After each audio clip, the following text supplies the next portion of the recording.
All right, aloha everyone, and welcome once again to one of our campus-wide Zoom meetings. We are still on the topic of planning for fiscal year 22 and beyond. And so as you've been receiving some communications and have participated in other Zoom meetings, we have a more immediate charge, and that's really to reflect on Leeward as we reflect on the community college planning document that was shared a couple of weeks ago. We're trying to address some very specific areas. And so just for recapping a little bit and also to inform our guests today on what we are going through, we recently sent out some survey links with some instructions for folks to submit feedback on a couple of different areas, which include the potential consolidation of some operational units, some revenue generation, and then some more instructional program, maybe alignments and considerations as we move forward to help alleviate some of the budgetary constraints that we're forecasting for the immediate future, and that's going to be a little long-lived. And so with that, procedurally, as I informed everyone before, Campus Council is the body that's ultimately going to put together a response to deliver the Leeward feedback to Vice President Lacroix and UHCC on November 9th. As a result of this process, we have an ad hoc committee that came out of Campus Council that's digesting the feedback that we're getting through these survey links so that we put together narratives and responses to deliver our Leewardized response on that document. And so we do have some deadlines. And just as a recap, tomorrow is our deadline for that initial feedback through the links, so that the ad hoc Campus Council group can amalgamate that and put together an initial response. And we'll be gauging from various groups our responses so that we are inclusive in how we are putting that together. You're also, some of you may have been tapped already to be part of other groups that are stemming from more system-wide offices, but I'll pause here and I'll introduce our guests that are here again, like they were here not that long ago to talk about the budgetary forecasts. Our guests are Vice President for Community College, Erica Lacroix, and Associate Vice President, Mike Unebasami. And so at this point, I'll punt it over to Erica. Sure. Good afternoon, everyone. Thank you for taking the time to join us to have a discussion and go through your questions that you may have. We're happy to share any information that we have up until this point. As we told you last time, we were expecting $100 million deficit for this fiscal year and for the situation to likely become more dire. We know that the recovery of this is going to most likely be anywhere between 4 to 7 years. I know that now that we've reopened the economy, that's a good thing. Hopefully our health, remains and our cases continue to go down. But we know that that recovery will be slow with tourism, and until there's major changes in the makeup of our economy, that will still serve as the large base of taxes, how we fund our government. And so all state agencies at this point have been told that times are going to be very tough. So this is the university, but all other state government that we're preparing for and starting to have conversations about what we're going to do. We do, and Mike will get into more of this, but we, in a sense, have a little bit more flexibility than some of the other state agencies because we are the only ones that generate tuition revenue. So there's that one thing that makes us different. So what we did was we started with campus meetings with each campus and the UHCC system office. And those meetings were pretty much set to focus what we were going to have to accomplish in terms of planning. And then we charged each campus with going back and coming up with ideas, not just for their campus, but ideas for the entire system, the CCs as well as the entire system. A lot of things that came from the campus feedback was around centralization, better alignment, a number of really overlapping strategies. So what I did was to go through all those plans, and a link was sent out that has a website where all of that information is posted for you to be able to see what other campuses identified as things we should consider at this point. So everything that we're talking about is now in the mode of discussion, and I'll kind of go through that ideas for consideration document, and then also give you a sense of what those next steps are beyond beyond today, essentially. And these meetings with Mike and I won't end. This is the second, but I foresee these going on pretty heavily through the whole academic year as we work on our planning. So when we put this document together, there really weren't a lot of programmatic recommendations that came out of it. We took the time to really dig through the data in several different sources, our program review data, our workforce data, and a number of other sources that the system office looked at in terms of things that really were owed a discussion. We may not take action on many things on this list, but it really calls out areas that we need to talk about some of these things. And so those are some of the programmatic areas. The other ones are more operational. So operational units you'll see are in there. And a lot of the centralization topics comes from the fact that we have offices that do the same thing for each campus at every single campus. So essentially we have 8 fiscal management offices. That includes the one that sits in Mike's shop. So we replicate those services, and there's been a lot of feedback about, is that necessary and is there a savings? Also to get to more efficiency and more consistency, an area where we find ourselves about every other year are audit findings within financial aid, because we have different processes or we have different ways of handling those campus operations that leads us into federal findings, which is problematic. So that's how this plan came about. What we want now is for each campus to provide feedback. So Carlos talked a little bit about the structure on your campus. All of the campuses have some kind of committee structure, even though they're all different, which is fine.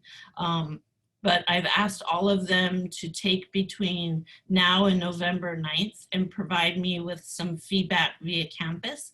And then we'll go ahead and post that feedback alongside the initial reports that came from the campus. So everything is transparent and can be seen by other campuses. So we've got some work to do right now, even while we wait for that feedback.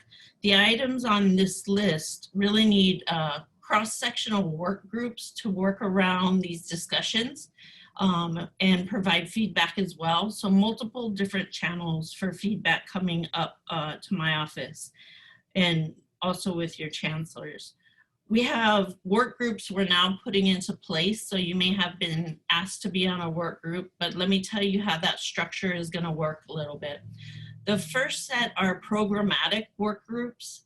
So I see those in 2 different areas. There's the CTE fields, and then there's liberal arts.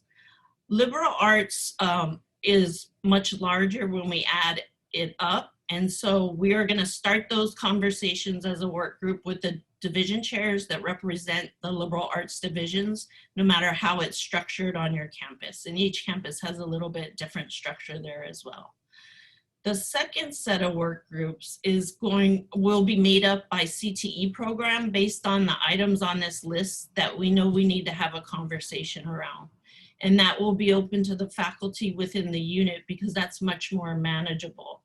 So those are going to operate much as your PCCs operate at the campus level, where you meet with your system counterparts to discuss alignment, curriculum changes, what have you. So that's the first set of work groups, kind of twofold, two categories. The third is more those operational work groups. So we've got to bring folks across the campuses that serve in these offices that are on this list that we're thinking about centralization. And they need to be cross-represented. So let's take financial aid as an example. We need at least one financial aid director. And then we need staff members that work in the financial aid office doing different kinds of tasks to be able to talk about how a centralized approach might possibly be implemented for the UHCCs. And let's see. So as you go through that list, you can see all the units that these things are going to be taking place. Those are going to be coordinated through our office. Both myself, Mike, and Tammy are working on that, identifying who needs to be on them, and then staffing them with campus representation. So those are the things that are happening right now. So you may be tasked, and it is time consuming, and I do realize we all have full-time jobs. So any time that can be committed is very helpful in order for us to have very broad discussions around this. And then you also will see in table 3 of that document are the programmatic areas that we really do need to have some kind of conversation around. Even to just bring it to the table and then say, okay, it's fine the way it is, that's fine. But what we want to do is stop doing everything or duplicating for everybody. And we're going to have to be much more selective in where we focus our efforts and our resources in order to help the economy move forward.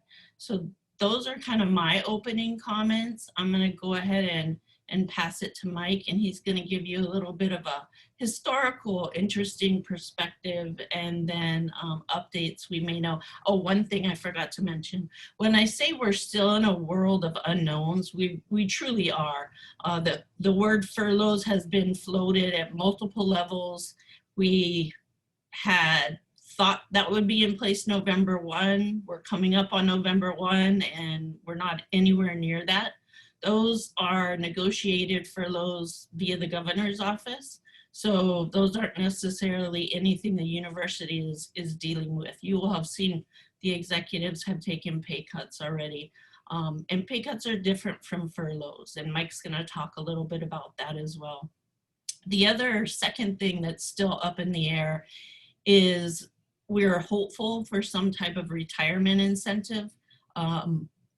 Conversations have been happening with UPA, and the earlier those can be finalized, the better, because people want to make plans, what they're going to do with their future. So I'm hopeful there, and I'm hopeful that's going to be quicker than getting the decision or discussion finalized on furloughs. But those are the things we're looking at that really play into the budget situation and how that's going to pan out for us. So sorry, go ahead, Mike.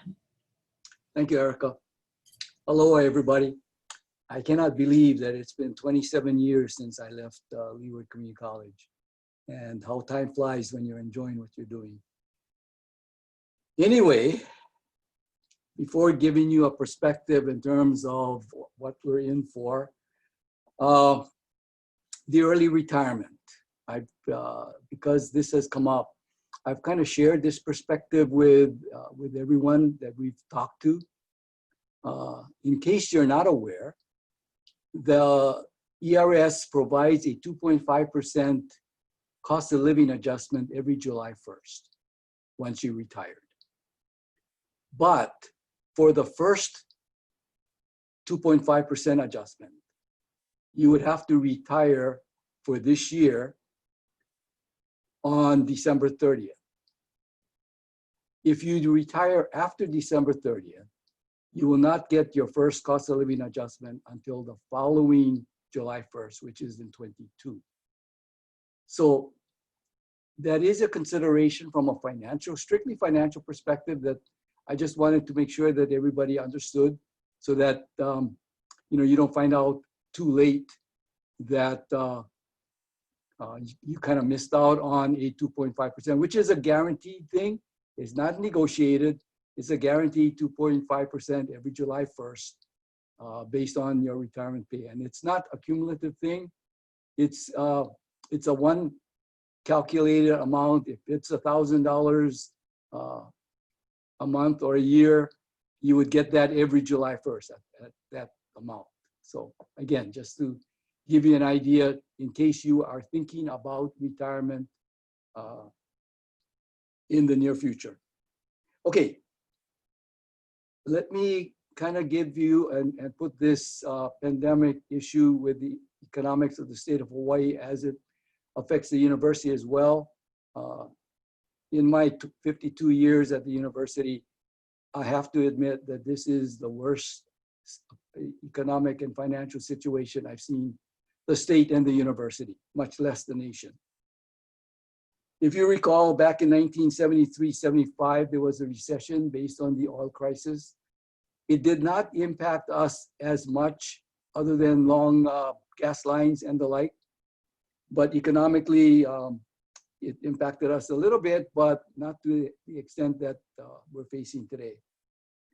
There was another recession in 81-82, Iranian Revolution, and oil issues again. Both of those lasted about a year and a half. And the recovery was rather rapid. In the early 1990s, there was another recession, a rather short one, again, because of oil. And in the early 2000s, you had the collapse of the .com. And of course, we had 9/11.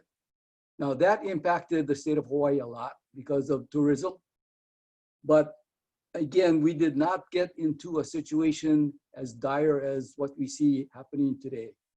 And even with that, even with 9/11, the recovery was rather quick.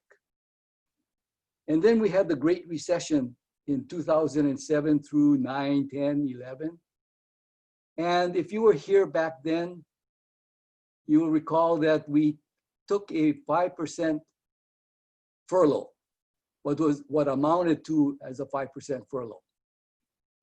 You bargaining unit people were furloughed for 13 days, and those were for the university directed furlough days, the day after Thanksgiving, the winter break, and the spring break.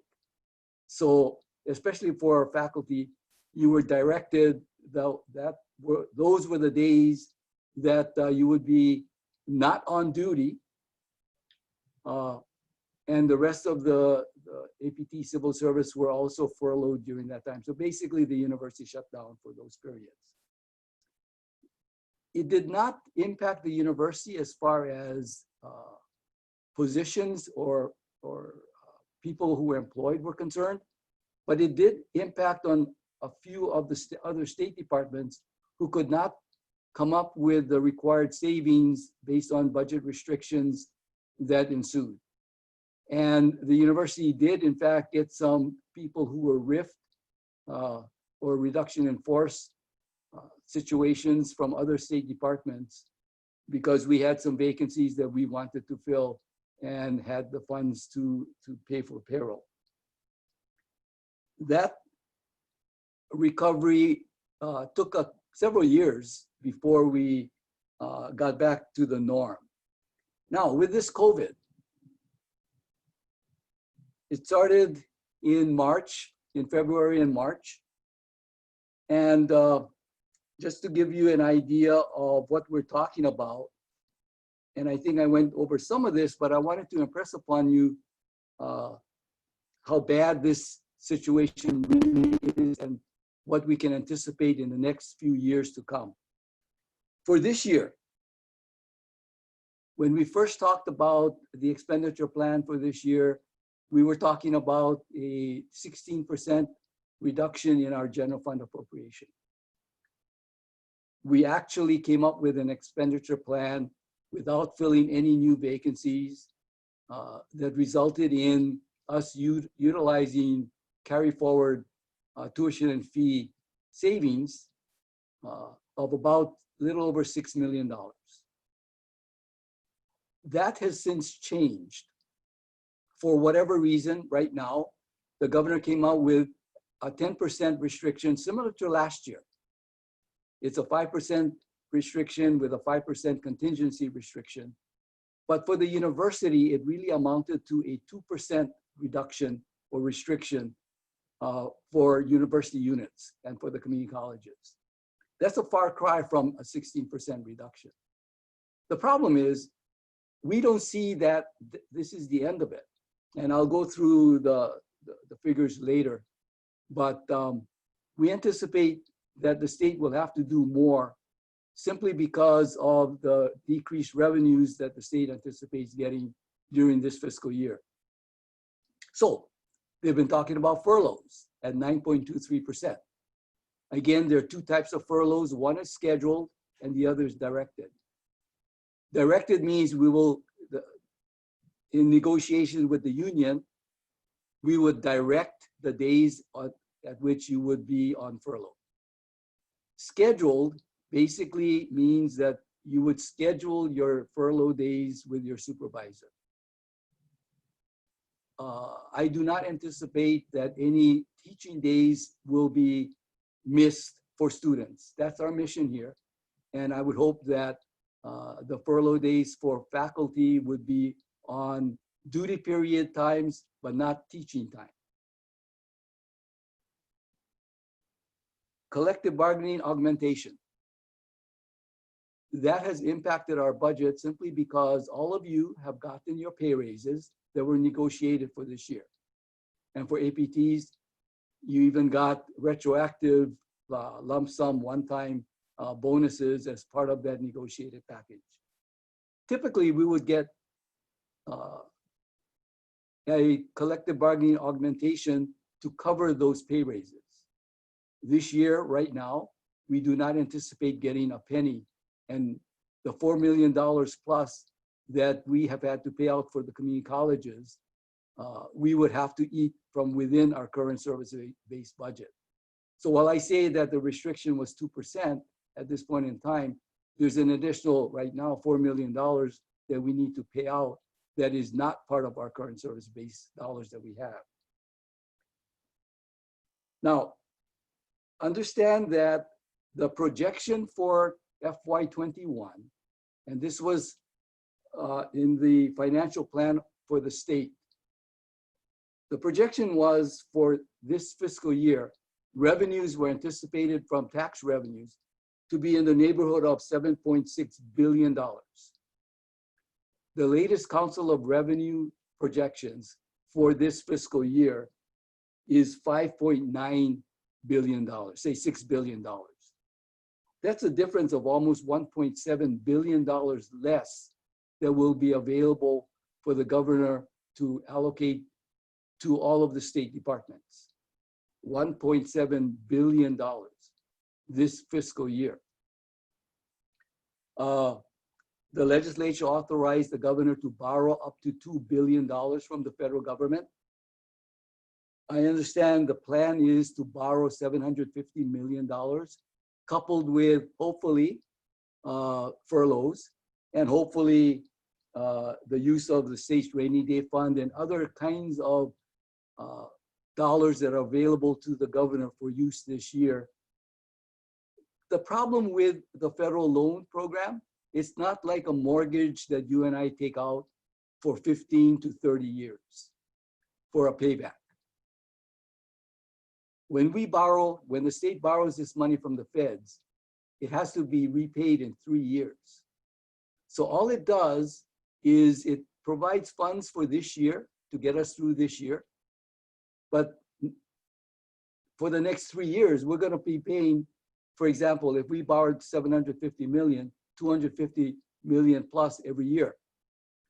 So it just adds to the financial problems that we see coming up from next year on. Now, 22 and beyond. You have heard, well, let me give you the overall totals first. In the financial plan for 22, the expenditure revenue, not expenditure, but the revenue projections from tax revenues were at $7.9 billion. The Council of Revenues, based on, because of COVID and the tourism industry and our shutdown, is currently at $6.5 billion. Again, that's about a $1.5 billion shortfall next year. So even if we were to make up everything for this year and come out equal for this year, we're gonna have to live with a $1.5 billion deficit next year and the year after that, unless the economy improves drastically. I mean drastically. That's a lot of money. So when they talk about furloughs, the governor has already said they're looking at the furloughs lasting 4 years. Incentive early retirement would help the university in terms of permanent staff retiring, but there are bonuses that come with that, so it's not a total savings. We can anticipate a reduced appropriation next year. Remember I said that Council of Revenues projects $6.5 billion for next year. The governor has to prepare a budget request, the executive budget request in December for the state of Hawaii, totaling $6.5 billion. Our current appropriation is closer to $8 billion. So if you take that into account, there's a whole lot of cutting that needs to be done before December for the budget requests to balance the budget going into 22 and 23, the supplemental budget in 23. So right now, that's what we're looking at. For the university, we've been told that the estimate for our share would be in the neighborhood of $100 million or more for next year and beyond. So we are doing things or trying to do things that make sense to save dollars, because we're not going to have the dollars to fund everything that we are currently funding. And to give you a perspective, the financial plan that was presented in December of 19 goes out to fiscal year 25. The projected revenues in fiscal year 25 was $8.5 billion for the state. The Council of Revenues projection for revenues in fiscal year 25 is $7.3 billion. It's a slow recovery. So based on what was planned for, it is still over $1 billion short in fiscal year 25. And that's the perspective I wanted to give everybody in terms of the previous recessions that we have gone through. The recovery was within a year or two, and it did not impact on a lot of positions and the like. We were able to weather the shortfalls in revenues and appropriations. It doesn't look like this recession, because of COVID, the state of Hawaii will be able to recover in the same kind of recovery period as past recessions. So it's like we need to do a lot more. We need to think about all of the different, critical programs that we offer, and look at programs that are no longer relevant and the like in terms of services that we provide. But we need to keep in mind that our primary mission is to provide instruction to our students. And that's what we need to keep in mind and take care of. We're all going to have to make sacrifices. I think that's a given. And let's hope for a vaccine. Let's hope for a recovery, and hope that some of the things that the Council of Revenues are projecting and the economists are projecting don't materialize in terms of the longevity of the recovery. So with that, I think Erica and I are ready to take any questions that you might have.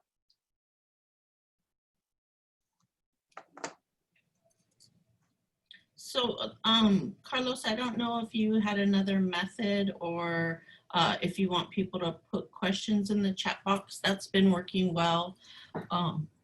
You may have collected some in advance. We had just one question come in, and it was about administrative positions. And I would say that if anyone else has any other questions, please feel free to put them in the chat box. And then Mike and I will kind of go through them depending on topic. We will both answer them. So administrative positions, that is not yet on this chart, and there's a reason for that. The administrators essentially get 6 months notice and they are terminated. So I don't have such a huge lead time as I do for those within collective bargaining agreements, for those that belong to unions, because that process is a whole lot longer. So I needed to get that jump started first. But I think this document will continue to be revised as the feedback comes in from the campuses. I'm also meeting with the groups that my office meets with that is made up of cross-campus representation as well. So different levels of feedback. But I think the notion around administration and where can we essentially do some centralization also is a relevant one. I'm being asked all types of questions from outside folks. So, you know, it could be our board, it could be community members that know we're having to deal with this. Why don't you close a campus? Why don't you combine campuses? Why don't you close several campuses? And why don't you become one CC and really standardize what you're doing? So there's a number of these types of things that I'm trying to show we can get through this while each campus maintains their identity and what they do. So once we can get to a point where we have a better sense, the administrative conversations are going to start. Other suggestions are coming in, such as have one chancellor oversee multiple campuses, don't have a vice chancellor on every campus. Other areas like do centralization regionally, so have an administration for certain regions. So those are all things that are certainly bubbling up that I am thinking about, but I don't have such a long window to take action on those types of things. So that's where we are with administration.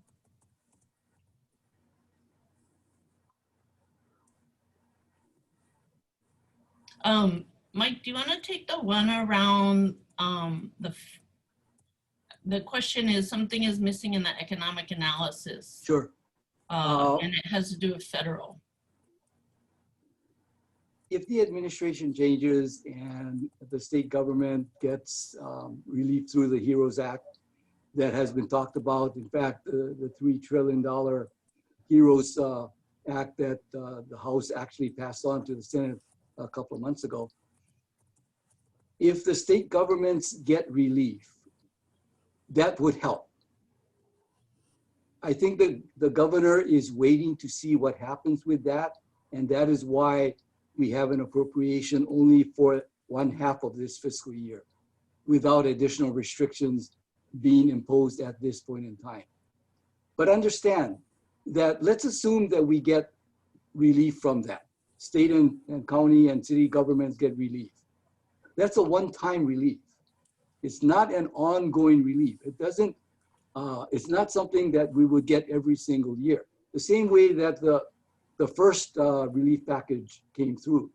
it's a one-time deal.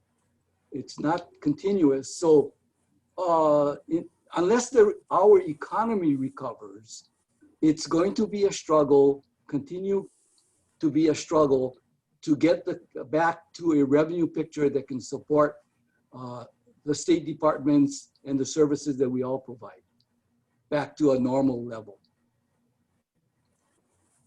Mike, Yes. can I say something? Mike, Sure. thank you for your analysis. Very interesting, very documented.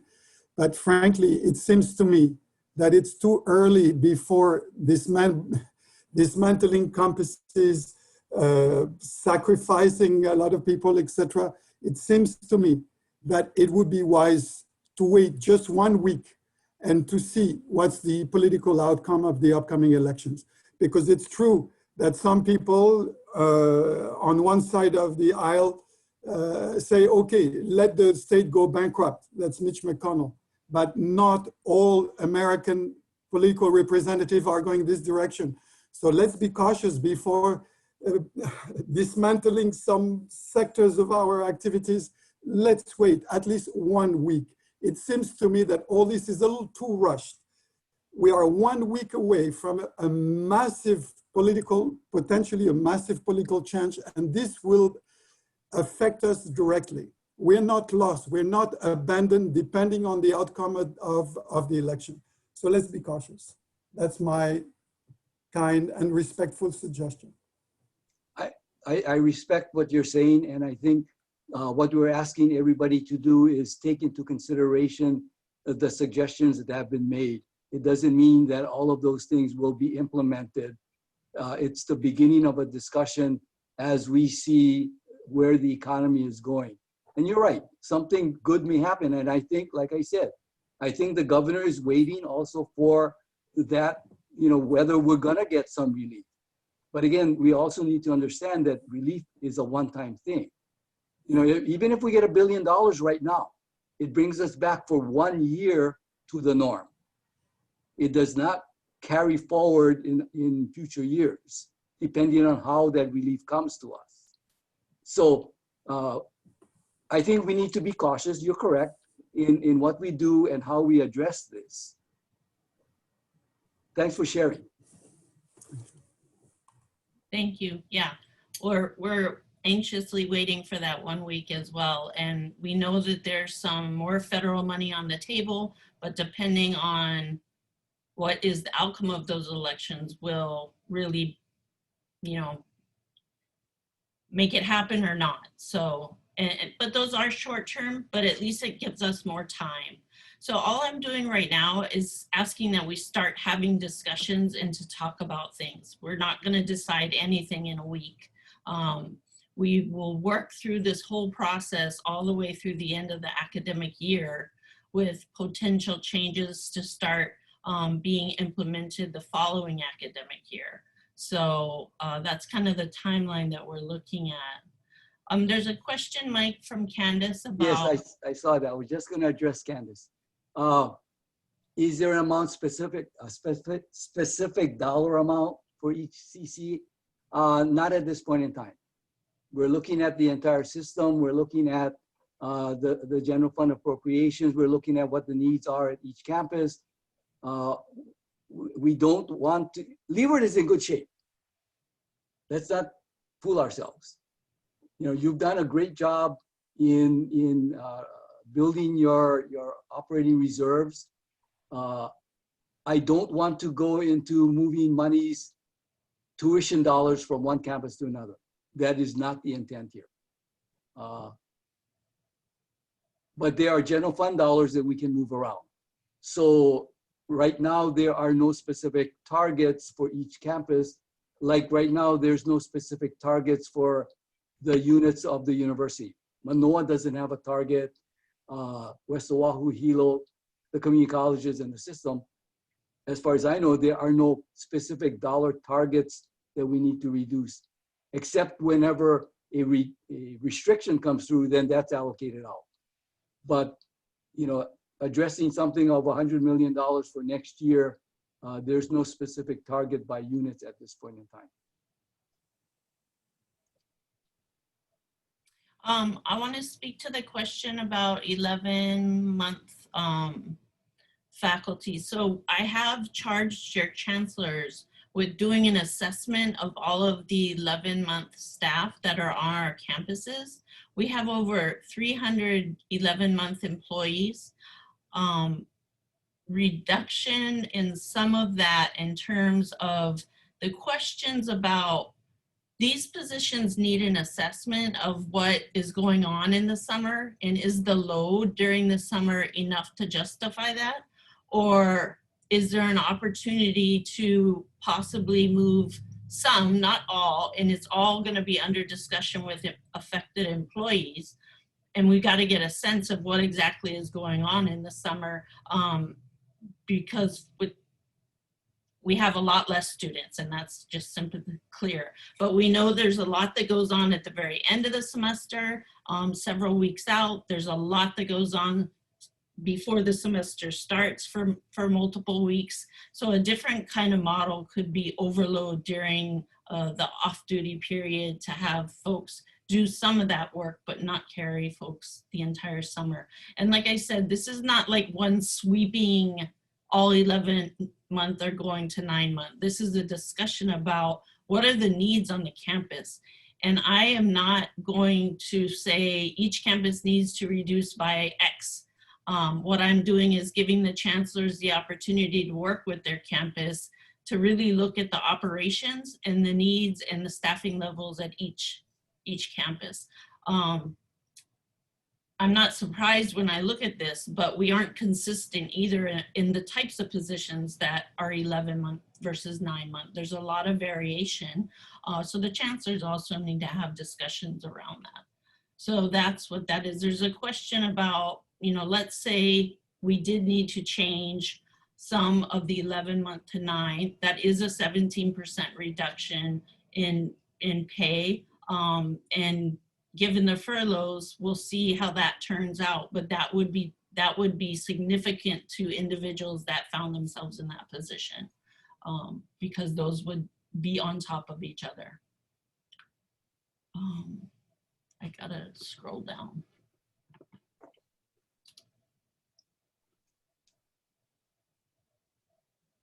Mike, Candace has a little bit more that's continued. There's some questions about non-credit. I think I saw one. Oh no, there's not. I was wrong. Yeah, Candace, regarding, you know, whatever ideas that flow through and come up in terms of possible areas of reductions and cuts or consolidations, centralization, whatever. Once we kind of get a better feel of that, we can start looking at what kind of dollar impact it would have. But until we get to that point, I hesitate to try to put dollars, because I don't want the dollars to influence the decision.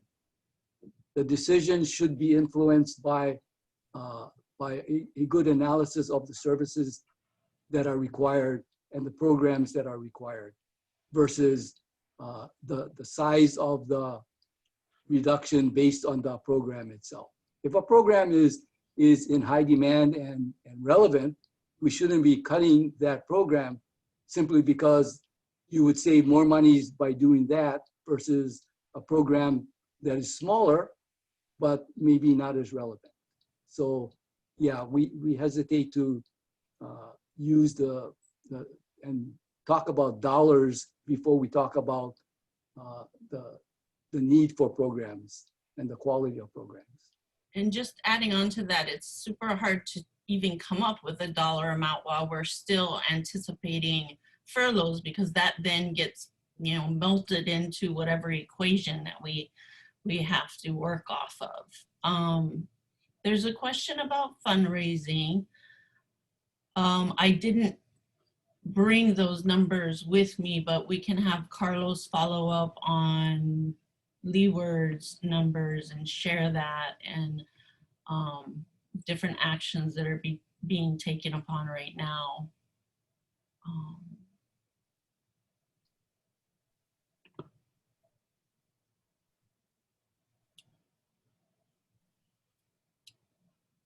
I don't know, Carlos, you can see if we missed anything. A lot are just kind of general comments. I will say that there is a lot of uncertainty, fear. The unknown is very, very scary. And that's not just in government. We see it playing out everywhere. You see community colleges, systems across the nation being turned into one. That is a huge trend that's happening right now that our board has their eye on as well as others. But my goal is really to make sure that each campus has a educational presence and can remain their own identity to the best extent possible.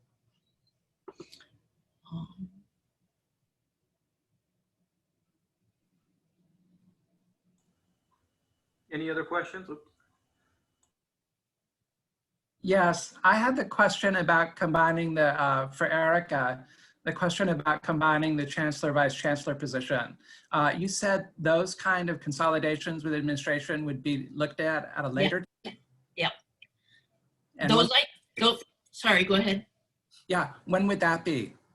Probably as we move into the end of the year, beginning of next calendar year, because I have more time to take action and make those changes. I would need to also go through a reorg, which we'll probably have to do for multiple different areas. So Yeah, but I hope you'll take a look at my notes about, you know, why I suggested that. yes, yes.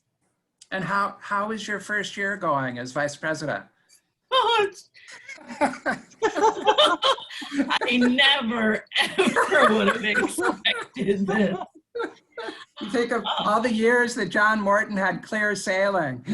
Oh my word, this is truly gonna be the most difficult time in all of our careers. I mean, it already has. So yeah, my appointment went into effect January. And as of March, we were in complete disaster mode. So it's something else. I had other plans for what the system was gonna be accomplishing. But I'm really glad to say that even with all the COVID cases that we've seen, we have done a really good job in keeping the cases at our campuses very minimal. We act very, very quickly to make sure that we haven't had large clusters. And it does actually surprise me that Manoa has been able to do the same thing with their size and their residence halls opening. I thought that would have for sure been they would have seen some kind of cluster, but so far, we, you know, knock on wood, it's, we've done a really good job with that. So I have to thank the Mark Lanes out there and the chancellors and Mike Yu and his staff in helping keep us as safe as possible. There's been a lot of questions on, not necessarily in this campus meeting, but in others about sorry, lost my train of thought, about, whoa, what was I saying? Oh, I totally forgot. It'll come back to me in a second. Okay, while you're thinking, you know, you asked about how Erica's enjoying it. I gotta tell you that I am really enjoying working with her. She's doing a wonderful job, and I can attest to that because if I didn't think she was, I would be retired. I mean, you know, when I say we all got to make sacrifices, I've got, what, 52 years going on 53 now. I got to think that I'm better off financially retired, especially with the pay cut that we just took. But I'm really enjoying working with her. I really believe in the community colleges. I like to think that, you know, I'm still contributing. My background and my experience helps the situation. And that's why I stay on, because I believe in what we're doing. So, yep, she's doing a great job. I have another, there's a couple other questions. So I want to be clear about that retirement incentive. Right now, the conversations are primarily with the UPA collective bargaining or with the UPA group. So they haven't quite yet, we haven't had information shared with us around the other unions. So for APTs and civil service, I don't know what will happen there. But there are conversations underway. I think if you're looking for any details around what UPA's conversations have been with the university, I don't have details yet, but you may want to check with your UPA rep on your campus. And let me address Terry's question about clerical staff. You know, any positions, APT, faculty, civil service, resignations, retirements, etc. Right now, there's a freeze, and it's a very hard freeze on positions. So other than health and safety positions, the president is not allowing us to fill vacancies that we have. So yes, Bob's question about what about workload, wouldn't that dramatically increase? I think it really depends on the areas that we're talking about. And I said earlier that, you know, we're going to have to make sacrifices along the way for all of us. And everybody's going to have to do a little bit more with less resources available. So yes, early retirement incentives may help the financial situation. It may not help the program situation. It all depends on where these retirements occur. As you know, these would not be strategic kinds of plans for vacancies, right? If you decide to retire and you really need it in that program area, it's not a strategic kind of planning for retirements in what we deem to be critical program areas. And there's a question by lecturers. How candid can I be on this? I don't want to scare anybody, but I will be very honest with you. Full-time faculty will be the last to go in any program. As classes are reduced, lecturers will be the first to go. So I can't be any more honest and candid with you regarding that. Yes, the planning is difficult, but as budgets get cut, your casuals, your temporary positions, your non-tenured faculty, based on contracts, will be the first to go. The permanent staff will be the last ones to go.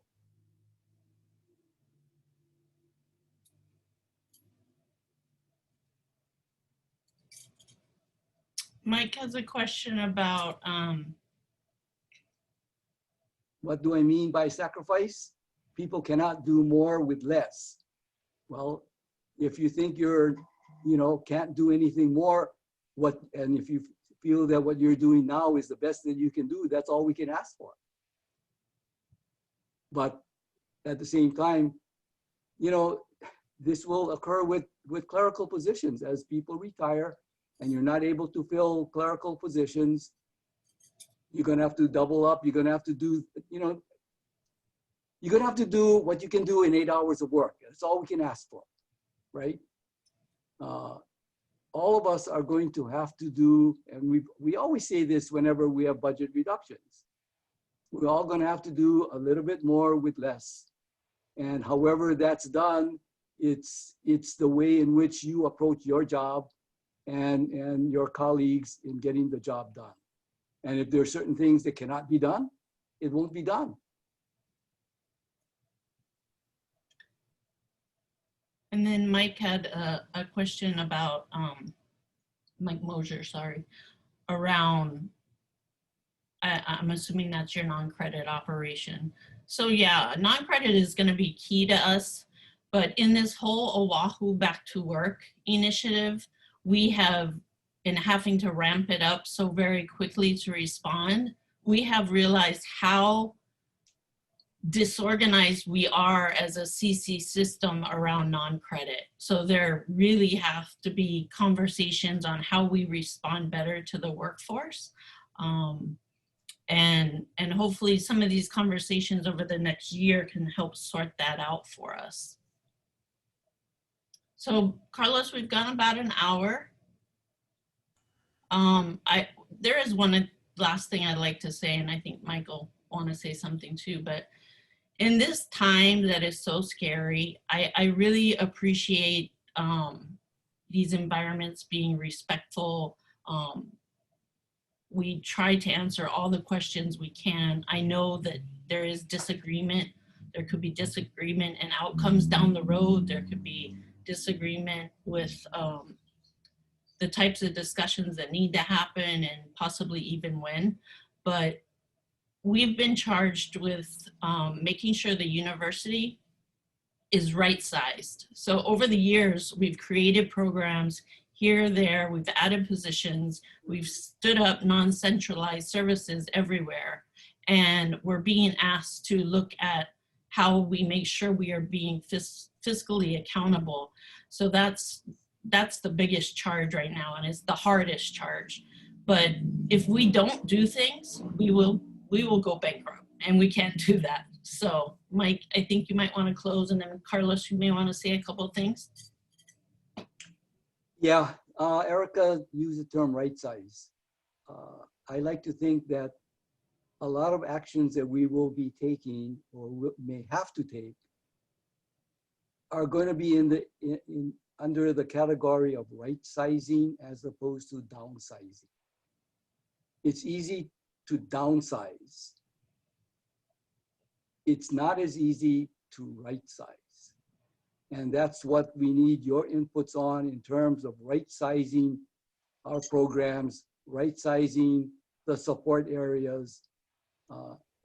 And I know that early incentive retirement programs are basically downsizing efforts. It's not right sizing because it's not strategically planned out. So we need all of your input and your ideas and comments to help us make good decisions about right-sizing our campuses and our programs and our structure. So, Erica said this earlier, thank you very much. We've now made this presentation and answered questions on all 7 campuses. And I gotta say that everyone has been very, very respectful. Difficult questions, good questions. I know there's a lot of concerns out there. I think we're trying to be as candid as we can, even if the answers are not something you want to hear. But I think the more candid we are with you, the easier or better it is for you to plan whatever you need to plan out going into the future. I don't think we ever expected to be in a situation like this, but we are, and we're trying to make them the best of it as best we can. So thank you very much for all that you do and what you will do in the future with all of us working together to get through this. Thank you. All right, I want to thank Erica and Mike for sharing with us today. Lots of information, lots to digest.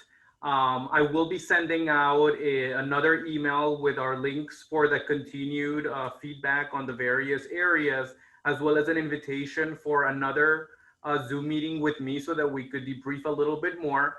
But I want to thank you all for your commitment. It's always really nice to see, for those of you that have your webcams on, faces as we go through all of this. We appreciate the feedback and the questions, because all that they can do is really help inform where we move in the future. And so thank you all for the commitment. Thank you all for the time. And you'll be hearing from me through email shortly. So thanks everyone. And thanks Erica and Mike for your commitment too, and your leadership. Thank you. Thank you for everything. That goes to everybody.